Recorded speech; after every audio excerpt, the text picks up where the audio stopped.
Hello everyone, it's Lily from Got Suspended Clients. Today I have a short video for you about Seller Central and how it works. But before we begin, as usual, don't forget to subscribe to our channel and hit the ring bell button below so you're notified whenever we post a new tutorial. As you know, everyone desires to sell on Amazon because of the big profits. If you are a seller on Amazon, then you have already met Seller Central and know how it works. But if you're not, you might have tons of questions in your mind. Seller Central is where it all happens, from Amazon account suspension to reinstatements to pretty much everything. It's where you sell, where you sort out shipments. It's basically the spaceship under your control. Now let's put you in the picture and show the true colors of Amazon Seller Central. You have probably heard about Amazon Seller and Vendor Centrals, which many new sellers often confuse. To dispel the confusion, here is the difference between these two.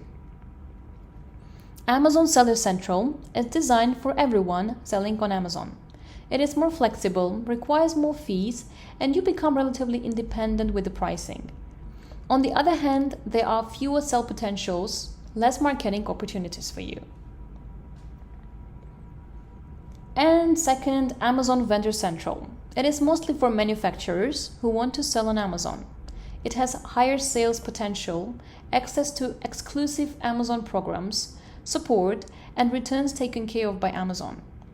This seems too good to be true. However, this has also disadvantages.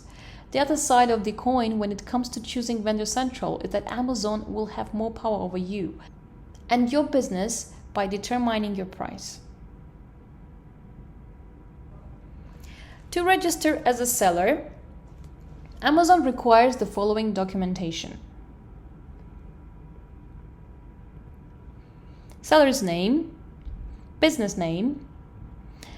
address, contact details, bank account information, and shop from location and information on the region you're going to ship to. If you don't know how to choose the right supplier and want to know more information, make sure you read our blogs and know more about the e-commerce world. Also, make sure to visit our gotsuspendedclients.com for more content like this and follow us on our Instagram and Facebook pages. Thank you for watching today. Bye for now.